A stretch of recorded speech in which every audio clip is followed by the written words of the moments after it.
Duka masih belum pudar dari sorot mata sang ibu. Lisnawati memantapkan langkahnya mencari keadilan atas kematian putranya yang tewas diduga dianiaya ibu tiri. Meski kasus ini tengah diusut polisi, Lisnawati juga melaporkan mantan suami yang juga ayah kandung korban ke Polres Sukabumi atas dugaan unsur pembiaran, kelalaian, dan penelantaran terhadap putranya. Terakhir komunikasi 4 tahun yang lalu nggak ada komunikasi sama sekali. Nggak sama sekali. Alasannya apa katanya, Bu? Alasannya emang dibatas-batasi sama ayah.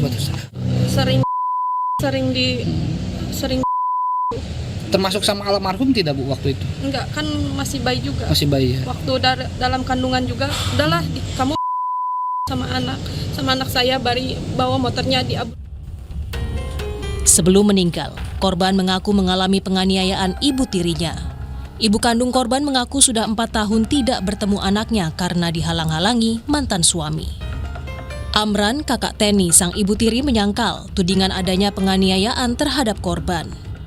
Menurut Amran, korban tak mungkin mau pulang ke rumah jika ibu tirinya kejam. Amran menyebut adiknya justru kerap memberi perhatian layaknya ibu kandung kepada korban.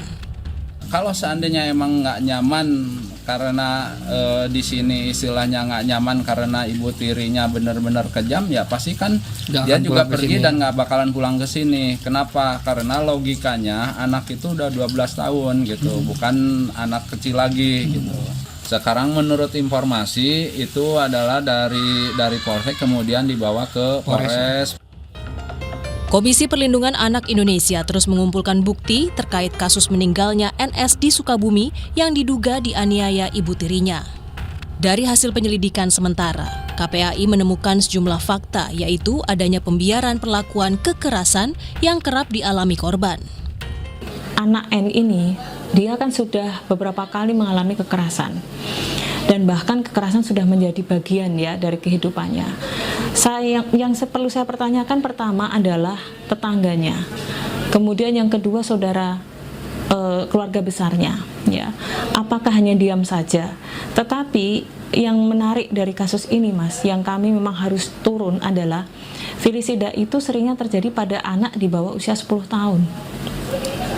Nah, pada kasus ini itu terjadi pada usia 12 atau 13 tahun, di mana pelakunya ibu. Kalau pelakunya ayah, ada juga pernah kejadian, pelakunya ayah itu ada di Kalimantan ya. Di Kalimantan, di Maluku pernah terjadi. Tetapi karena pelakunya ibu, ini sekuat apa sih ibu ini sehingga anak tidak berani untuk melawan?